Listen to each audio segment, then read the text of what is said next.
সাবেক ডাকসু ভিপি, নাগরিক ঐক্যের সংগ্রামী আহ্বায়ক যারা মাহমুদুর রহমান মান্না উপস্থিত আছেন, 90-এর ছাত্র গণ অভ্যুত্থানের অন্যতম সুপারস্টার বিএনপি চেয়ারপারসন উপদেষ্টা কাউন্সিলের সদস্য হাবিবুর রহমান হাবিব উপস্থিত আছেন, আন্দোলন সংগ্রামের আরেক সাবেক যুব নেতা বিএনপির যুব মহাসচিব অ্যাডভোকেট আব্দুল সালাম আজাদ সহ অন্যান্য নেতৃবৃন্দ, সমবেত ভাই ও বোনেরা, আসসালামু আলাইকুম। বক্তব্য অনেক হয়েছে, মান্না ভাই বলবেন। এবং চতুর্দিকে আশেপাশের যে অবস্থা, এখানে আসলে বক্তৃতা দেওয়াটাও খুব বেশি একটা কষ্টের ব্যাপার। এটা গলার সাথে সংগ্রাম করা, এছাড়া আর কিছু না। আমি কয়েকটি কথা বলেই শেষ করব। সর্বত বন্ধুগণ, এই যে আমার অ্যানাউন্সমেন্ট যিনি দিলেন তিনি বললেন এটাই সত্য যে আমরা সবাই বলি, কিন্তু কেউ ইতিহাস থেকে শিক্ষা নেই না। আজকে বর্তমান অন্তর্বর্তীকালীন সরকার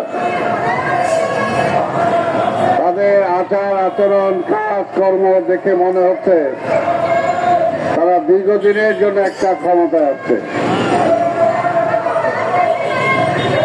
আরে বাবা, আপনাদের কাজ তো জিনিসপত্রের দামের উপর ট্যাক্স বাড়ানো না, হাসিনারে বিদায় করা হয়েছে ট্যাক্স কমানোর জন্য। আপনারা এসে ট্যাক্স বাড়াই দিলেন, তাহলে তো পাবলিক বলবে যে হাসিনা তাহলে কি ভুল করছিল। আমরা তো ওই কথাটা শুনতে চাই না। হাসিনা কোন অবস্থাতেই ভালো ছিল না। কাজেই আপনাদের এই কাজ না, বারবার বলতেছি, ভাই সরকার আছে কোথায় বোঝা যায় রেডিও টেলিভিশনে। যখন সরকারের উপদেষ্টাদের দেখা যায় তখন বোঝা যায় একটা সরকার আছে। আর এই যে দাম বাড়াইলেন, বিভিন্ন কাজকর্ম করলেন, তখন বোঝা যায় যে সরকার একটা আছে। কিন্তু সাধারণ মানুষ টের পাচ্ছে না যে সরকার আছে। ঢাকা শহরের এই যানজট দেখে মনে হয় না যে দেশে একটা সরকার আছে। জিনিসপত্রের দাম যখন কমে না তখন মনে হয় না একটা সরকার আছে। তাই আমরা বলেছি, আপনার এই পাঠশালা পরিকল্পনা বন্ধ করেন। দেশ চালানোর জন্য যে আনুষঙ্গিক সব কিছু আপনার দরকার, সেটা আপনার নাই। তাই দেশ পরিচালনার চিন্তা না করে নির্বাচন পরিচালনার দিকে আপনি দৃষ্টি দেন। কিভাবে একটা গ্রহণযোগ্য নির্বাচন করতে পারেন,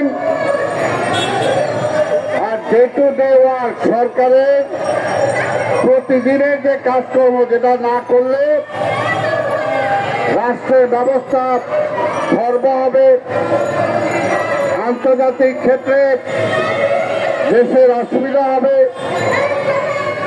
খালি সেই সমস্ত কাজকর্মগুলোই করেন আল্লাহর হস্তে, আর সব করতে যায় না। এই যে দাবি দেওয়া যে শুরু হয়েছে, এই সমস্ত দাবি দেওয়া কি আপনি পূরণ করতে পারবেন? আপনার পক্ষে তো সম্ভব না। আপনি কেন এখনো ঘোষণা দেন না যে এই সরকারের কাছে দাবি দেওয়া করে কোনো লাভ নাই? নির্বাচিত সরকার আসলে তাদের কাছে দাবি দেওয়া দিয়েন। এই সরকারের কাজ একটাই হওয়া উচিত,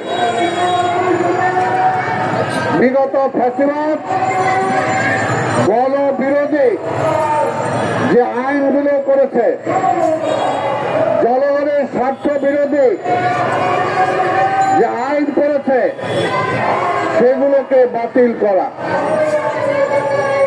সেগুলো তো বাতিল কি করছেন আমরা তো দেখি না।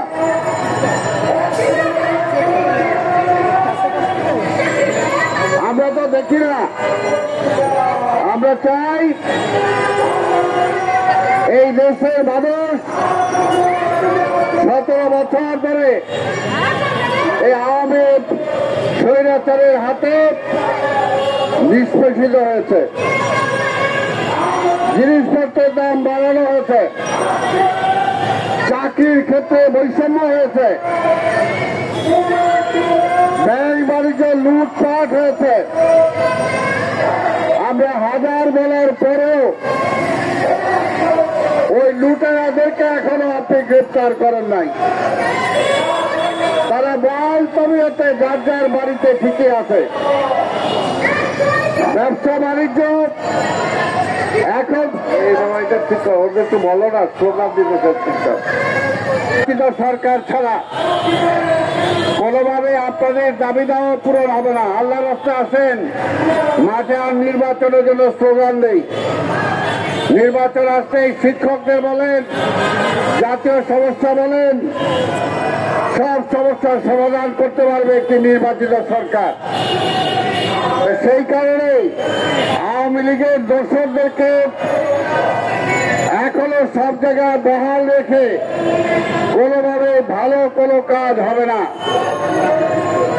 ডক্টর ইউনূস সাহেবকে বলবো,